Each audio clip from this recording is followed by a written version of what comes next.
और आइए इस क्रम को और आगे बढ़ाता हूं। गीत जीवन का सुखद संदेश है यदि देखना हो, गीत जीवन का सुखद संदेश है यदि देखना हो, रोटियों की भूख में रोती गजल का लेख ना हो, मुक्तकों के काव्य में यदि लगाना चाहो फुहारा, तो मिले प्रिय गौरव गोयल से बस यही आग्रह हमारा, तो मिले प्रिय गौरव से बस यही आग्रह हमारा।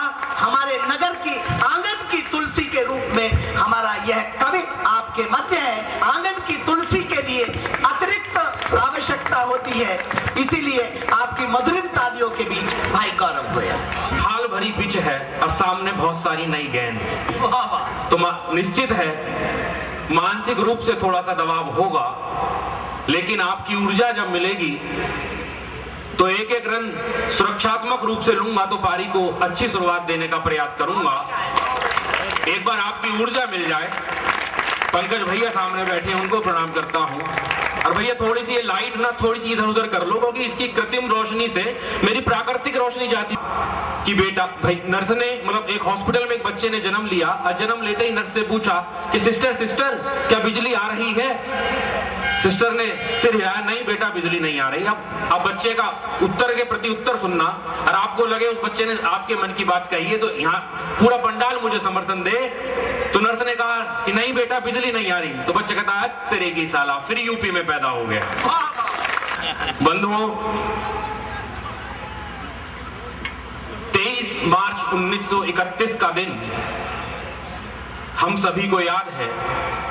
कल ही 23 मार्च बीती है और इस दिन भगत सिंह, राजगुरु और सुखदेव तीनों ये दीवाने आजादी की लड़ाई में फांसी के फंदे को हंसते हुए झूल गए, लेकिन झूलते झूलते अपनी जान को न्यौछावर करते करते एक संदेश वो हमें दे गए। वो 4 पंक्तियां आपके समक्ष रखता हूं, आप अपनी भावना मेरे इन भाव से जोड़ें और हर पंक्ति पर मुझे आशीर्वाद दें। भैया कि सबके दिल में तिरंगे का सम्मान हो, भैया थोड़ी सी आवाज बढ़ा दो, कि सबके दिल में तिरंगे का सम्मान हो, खुद से बढ़ कर सदा देश का मान हो, ऐ वतन तुझसे बढ़ कर है कुछ भी नहीं। और अगली पंक्ति में जो भाव मैं देता हूं आपके लगे कि आपके दिल में भी वही बात है, तो सब मुझे आशीर्वाद दें कि ऐ वतन तुझसे बढ़ कर है कुछ भी नहीं, मेरा दिल मेरी जान सब तेरे नाम हो, मेरा दिल मेरी जान सब तेरे नाम हो। अब भक्ति को देखना हो तो कबीरा को देखिए, कि भक्ति को देखना हो तो कबीरा को देखिए, शक्ति को देखना है तो दुर्गा को देखिए।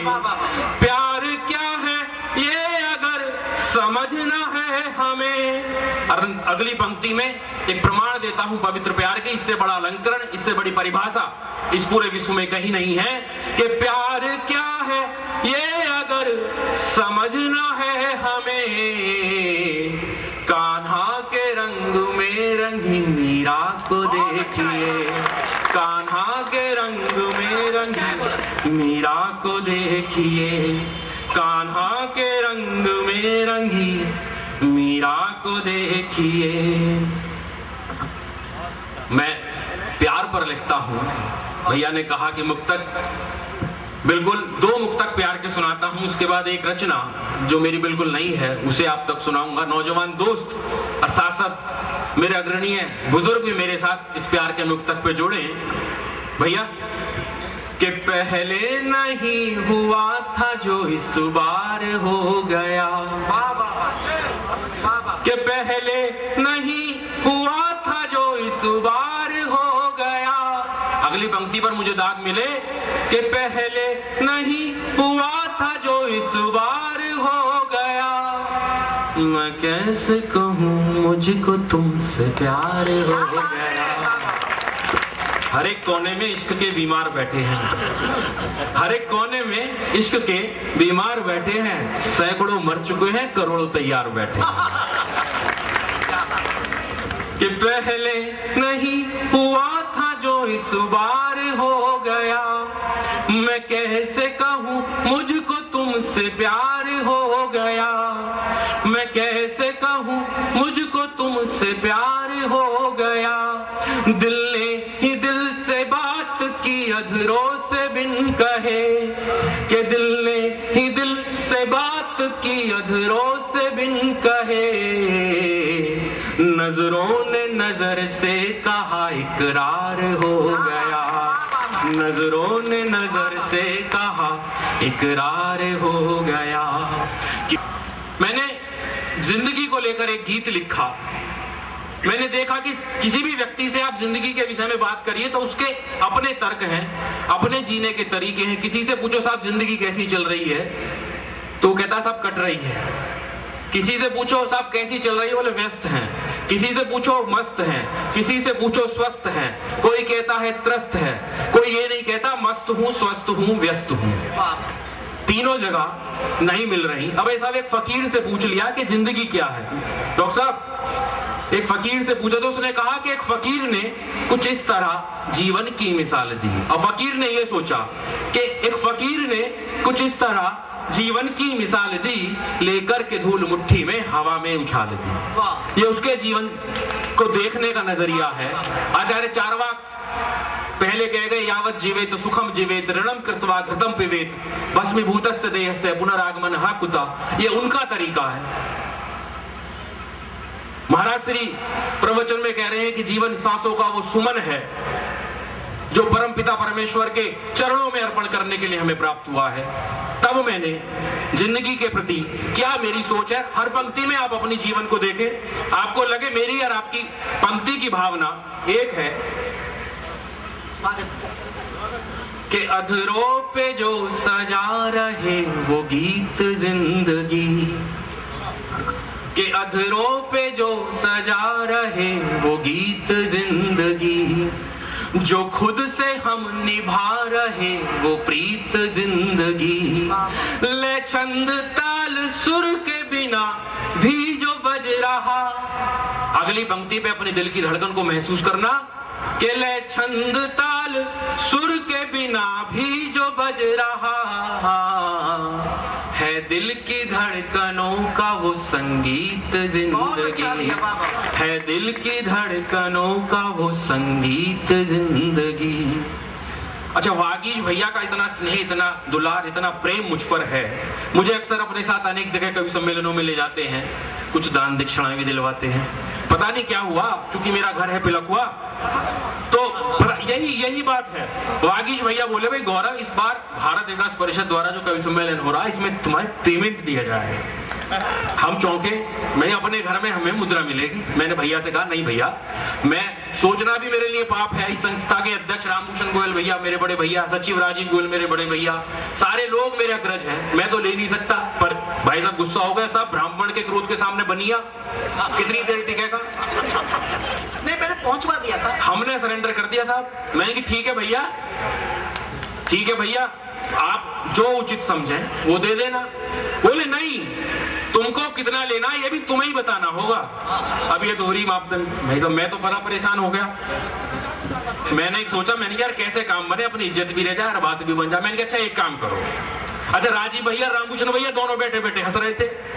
मैंने कहा अच्छा एक काम करो, आज के कवि सम्मेलन में जिस कवि को आप सबसे ज्यादा पेमेंट दे रहे हो उससे 500 रुपए कम मुझे दे देना। बोले ठीक है, ये बात ठीक है। अब इन्होंने जैसे ही कहा ठीक है, मैंने कहा लगा कुछ ना कुछ घबला है, इतने रुपए तो नहीं देने। अब ये चल दिया उठ के, बोले ठीक है फला तारीख को फला समय फला जगह आ जाना।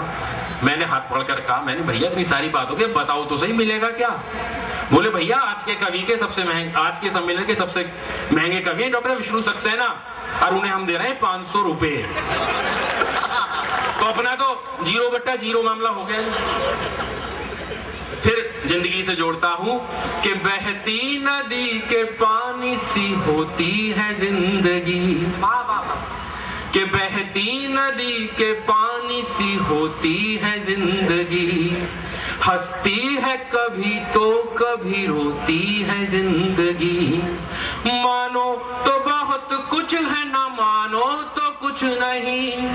और अपने सभी अग्रज को ये पंक्ति समर्पित करता हूं जिन्होंने दिखाया है कि जीवन क्या है, जिनके जीवन से हम प्रेरणा लेते हैं, उन सभी को समर्पित करता हूं कि मानो तो बहुत कुछ है ना मानो तो कुछ नहीं, सागर से जो निकले हैं वो मोती है जिंदगी, सागर से जो निकले हैं वो मोती है जिंदगी।